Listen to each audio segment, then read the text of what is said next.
16세기의 일본, 지금으로선 정말 말도 안 되는 일이지만 기독교를 박해하는 것이 당연한 시대. 영화는 한 마을을 다스리는 쇼군의 광기와 유곽을 배경으로 어느 매춘부와 한 남자의 이야기라는 두 가지 에피소드를 보여주는 내용입니다. 범죄자에 대해서 절대로 자비를 베풀지 않는 쇼군. 그는 끔찍한 고문과 사형을 내리는 것을 즐기는 굉장히 흉폭한 성격의 남자입니다. 새로운 고문 방법을 연구하라는 말을 할 정도로 이 남자는 폭력을 즐기는 세디스트예요. 어느 날 그의 호위무사인 이오리는 강가에서 몸을 씻던 중 뱀에게 팔을 물립니다. 때마침 지나가던 아리따운 여인 토요가 그를 발견하고 응급처치를 해준 것을 계기로 둘은 사랑에 빠지네요. 하지만 이런 영화라면 늘 등장하는 클리셰가 있죠. 기독교인으로서 토요가 잡혀오게 됩니다. 그녀가 이오리의 연인임을 알게 된 쇼군. 그가 보는 앞에서 토요를 성적으로 능욕하며 이오리와 토요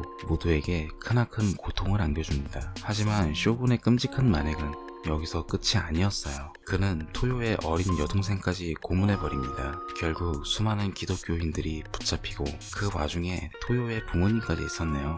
이 안타까운 두 연인은 어떻게 될까요? 이 끔찍한 쇼군의 소나기 안에서 무사히 탈출할 수 있을까요? 두 번째 에피소드는 유곽, 즉 집창촌이 배경이에요. 자신을 오사카의 대부호 아들이라고 자처하는 남자. 스테조는 술에 잔뜩 취해 온갖 사치를 부립니다. 하지만 그의 말은 거짓말에 불과했죠. 감옥에서 태어나 무일푼 떠돌이였던 스테조는 도망치려다 결국 두들겨 맞고 빚을 갚기 위해 온갖 허드렛 일을 하면서 살게 됩니다. 하지만 이 유곽 정말 상상외로 끔찍한 곳이었어요.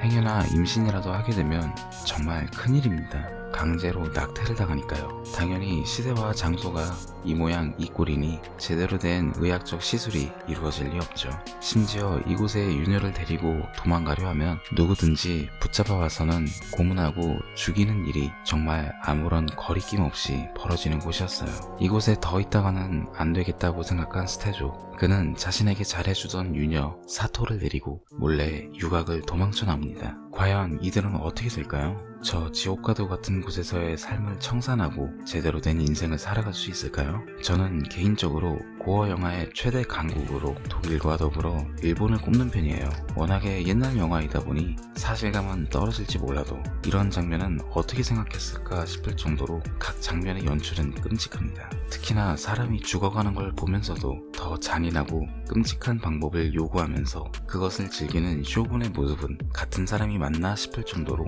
악독한 연기를 잘 해내고 있죠. 두 번째 에피소드의 중반부 이후부터 스토리가 살짝 늘어지는 감은 있었지만 애초에 이런 영화에서 스토리를 크게 신경 쓰는 분들은 아무래도 많이 없으시겠죠. 일본 B급 영화 특유의 개그와 과장된 피분수 같은 스플래터 요소가 싹 빠진 굉장히 진지한 느낌의 고어 영화였어요. 하지만 이 영화가 정말로 고어씬만 나열하는 고어 영화로 보기에는 좀 아깝다는 느낌이 굉장히 강했어요. 영화는 도입부에서 양자는 강자의 먹이가 된다라는 문구로 시작을 합니다. 내용이 완전히 다른 두 가지 에피소드를 관통하는 하나의 공통점이 있으니 바로 권력에 대한 이야기예요. 영화 속 쇼군은 권력자이면서 동시에 극한의 폭력을 추구한다는 점에서 실제 역사 속 인물들과 묘하게 겹치는 점이 참 많다는 생각이 들었어요. 특히 드라큘라의 원형이 된 블라드 드러쿨레아 공작에서 모티브를 따온 게 아닐까 할 정도로요. 대체 무엇이 그를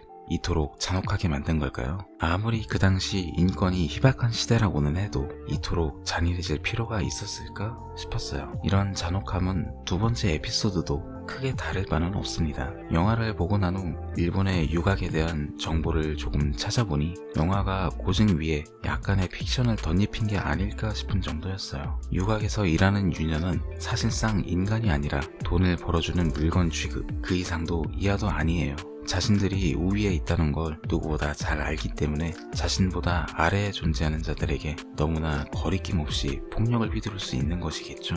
영화는 맨 처음 시작 부분에서 사진에 남아있는 잔인한 학살의 기록을 보여주며 시작되는데 권력에 취해 학살을 행하는 쇼군이라는 캐릭터는 과거 군국주의에 심취했던 일본의 지도자들을 비꼬는 캐릭터가 아니었을까 싶었어요. 두 번째 에피소드는 물질과 소비가 지배하는 유곽이라는 공간을 통해 그 속에 숨어있는 인간의 잔인한 지배욕을 끄집어낸 게 아닐까 하는 그런 생각을 하게 만드는 영화였습니다. 인간은 상상력이 있기에 발전할 수 있었습니다. 하지만 아이러니하게도 그 상상력이 권력과 합쳐졌을 때 다른 누군가를 짓누를 무한한 공포를 생산하는 게 아닐까요? 그런 생각을 하며 보게 된 영화였음을 알리며 저는 이만 오늘의 가이드를 마치겠습니다. 이상 가이드 B였습니다. 감사합니다.